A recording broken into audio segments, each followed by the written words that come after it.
The Game of Life and How to Play It by Florence Scovel Shinn. Chapter 7, Love.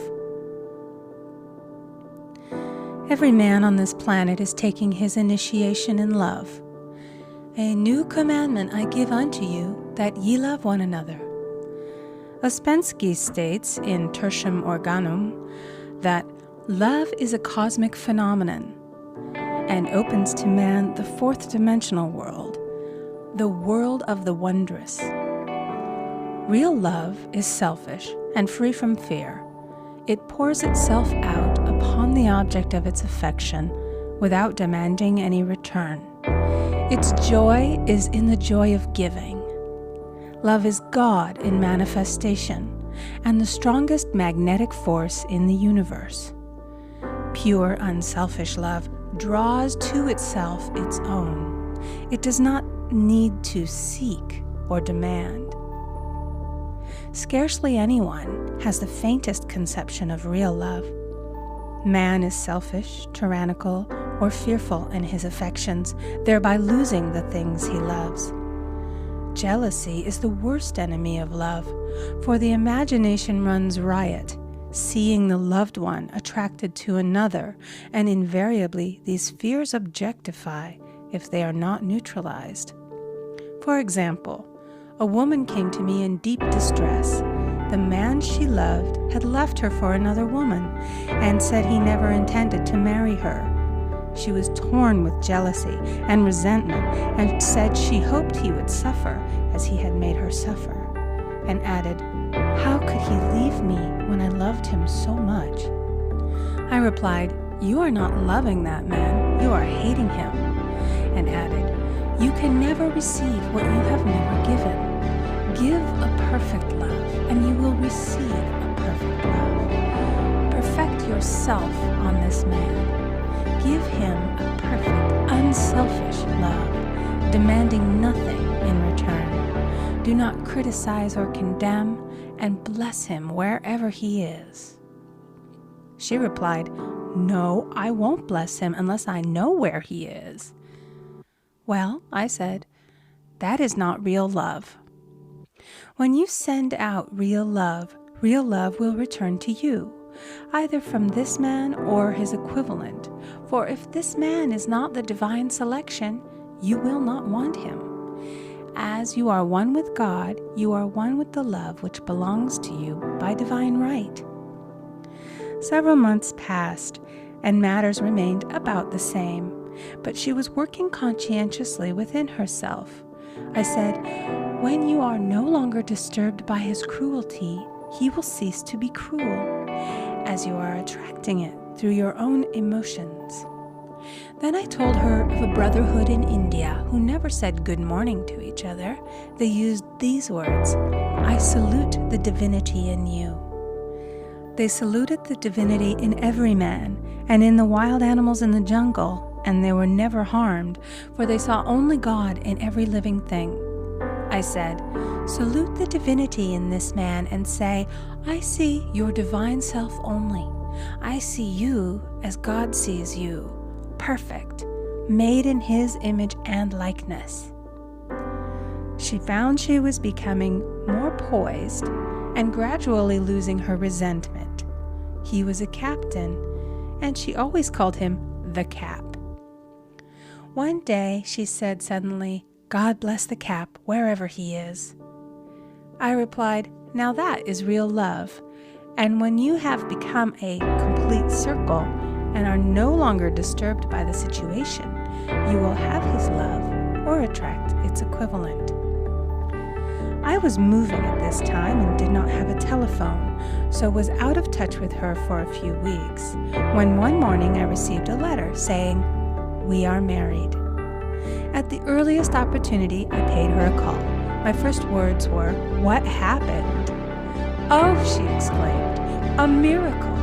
One day I woke up and all suffering had ceased. I saw him that evening and he asked me to marry him. We were married in about a week, and I have never seen a more devoted man." There is an old saying, "No man is your enemy. No man is your friend. Every man is your teacher." So one should become impersonal and learn what each man has to teach him, and soon he would learn his lessons and be free. The woman's lover was teaching her selfish love, which every man sooner or later must learn. Suffering is not necessary for man's development. It is the result of violation of spiritual law, but few people seem able to rouse themselves from their soul sleep without it. When people are happy, they usually become selfish, and automatically the law of karma is set in action. Man often suffers loss through lack of appreciation. I knew a woman who had a very nice husband, but she said often, "I don't care anything about being married, but that is nothing against my husband. I'm simply not interested in married life." She had other interests and scarcely remembered she had a husband. She only thought of him when she saw him. One day her husband told her he was in love with another woman and left. She came to me in distress and resentment. I replied, "It is exactly what you spoke the word for. You said you didn't care anything about being married, so the subconscious worked to get you unmarried." She said, "Oh yes, I see. People get what they want and then feel very much hurt." She soon became in perfect harmony with the situation and knew they were both much happier apart. When a woman becomes indifferent or critical and ceases to be an inspiration to her husband, he misses the stimulus of their early relationship and is restless and unhappy. A man came to me dejected, miserable, and poor. His wife was interested in the science of numbers and had had him read. It seems the report was not very favorable, for he said, "My wife says I'll never amount to anything because I am a 2. I replied, "I don't care what your number is. You are a perfect idea in divine mind, and we will demand the success and prosperity which are already planned for you by that infinite intelligence." Within a few weeks, he had a very fine position, and a year or two later, he achieved a brilliant success as a writer. No man is a success in business unless he loves his work. The picture the artist paints for love of his art is his greatest work. The potboiler is always something to live down.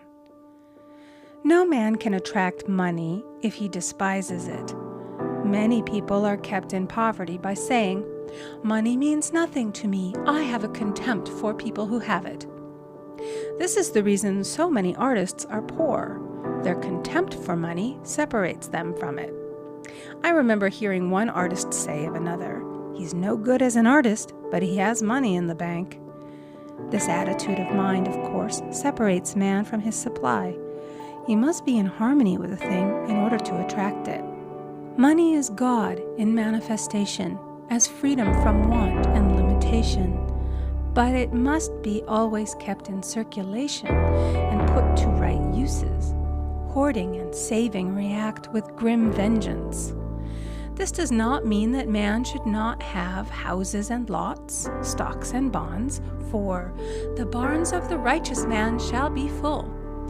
It means that man should not hoard even the principal if an occasion arises when money is necessary. In letting it go out fearlessly and cheerfully, he opens the way for more to come in, for God is man's unfailing and unexhaustible supply. This is the spiritual attitude towards money, and the great bank of the universal never fails. We see an example of hoarding in the film production of Greed. The woman won $5,000 in a lottery, but would not spend it. She hoarded and saved, let her husband suffer and starve, and eventually she scrubbed floors for a living. She loved the money itself and put it above everything, and one night she was murdered and the money taken from her. This is an example of where love of money is the root of all evil. Money in itself is good and beneficial, but used for destructive purposes, hoarded and saved, or considered more important than love, brings disease and disaster and the loss of the money itself. Follow the path of love. and all things are added. For God is love, and God is supply. Follow the path of selfishness and greed, and the supply vanishes, or man is separated from it. For example, I knew the case of a very rich woman who hoarded her income. She rarely gave anything away, but bought and bought and bought things for herself. She was very fond of necklaces, and a friend once asked her how many she possessed. She replied, 67. She bought them and put them away, carefully wrapped in tissue paper. Had she used the necklaces, it would have been quite legitimate, but she was violating the law of use. Her closets were filled with clothes she never wore and jewels which never saw the light. The old woman's arms were gradually becoming paralyzed from holding on to things, and eventually she was considered incapable of looking after her affairs, and her wealth was handed over to others to manage. So man, in ignorance of the law, brings about his own destruction. All disease, all unhappiness come from the violation of the law of love. Man's boomerangs of hate, resentment, and criticism come back laden with sickness and sorrow. Love seems almost a lost art, but the man with the knowledge of spiritual law knows it must be regained, for without it he has become as sounding brass and tinkling cymbals. For example, I had a student who came to me month after month to clean her consciousness of resentment. After a while, she arrived at the point where she resented only one woman, but that one woman kept her busy. Little by little, she became poised and harmonious, and one day, all resentment was wiped out. She came in radiant and exclaimed, "You can't understand how I feel. The woman said something to me, and instead of being furious, I was loving and kind. And she apologized and was perfectly lovely to me. No one can understand the marvelous lightness I feel within." Love and goodwill are invaluable in business. For example, a woman came to me complaining of her employer. She said she was cold and critical, and she knew she did not want her in the position. "Well," I replied, "salute the divinity in the woman and send her love." She said, "I can't. She's a marble woman." I answered, "You remember the story of the sculptor who asked for a certain piece of marble? He was asked why he wanted it, and he replied, 'Because there is an angel in the marble.' And out of it he produced a wonderful work of art." She said, "Very well, I'll try it." A week later she came back and said, "I did what you told me, and now the woman is very kind," and took me out in her car. People are sometimes filled with remorse for having done someone an unkindness, perhaps years ago. If the wrong cannot be righted, its effect can be neutralized by doing someone a kindness in the present. This one thing I do, forgetting those things which are behind, and reaching forth unto those things which are before. Sorrow, regret, and remorse tear down the cells of the body and poison the atmosphere of the individual. A woman said to me in deep sorrow, "Treat me to be happy and joyous, for my sorrow makes me so irritable with the members of my family that I keep making more karma." I was asked to treat a woman who was mourning for her daughter. I denied all belief in loss and separation and affirmed that God was the woman's joy, love, and peace. The woman gained her poise at once, but sent word by her son not to treat any longer because she was so happy it wasn't respectable. So, mortal mind loves to hang on to its griefs and regrets. I knew a woman who went about bragging of her troubles, so of course she always had something to brag about. The old idea was if a woman did not worry about her children, she was not a good mother. Now we know that mother fear is responsible for many of the diseases and accidents which come into the lives of children. For fear pictures vividly the disease or situation feared, and these pictures objectify if not neutralized. Happy is the mother who can say sincerely that she puts her child in God's hands and therefore knows that he is divinely protected. For example, a woman awoke suddenly in the night, feeling her brother was in great danger. Instead of giving in to her fears, she commenced making statements of truth, saying, "Man is a perfect idea in divine mind and is always in his right place. Therefore, my brother is in his right place and is divinely protected." The next day, she found that her brother had been in close proximity to an explosion in a mine, but had miraculously escaped. So man is his brother's keeper in thought, and every man should know that the thing he loves dwells in the secret place of the Most High and abides under the shadow of the Almighty.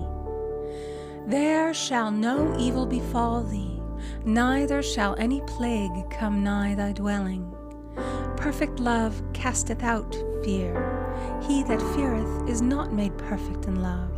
And love is the fulfilling of the law. End of chapter 7. Recording by Amy Conger.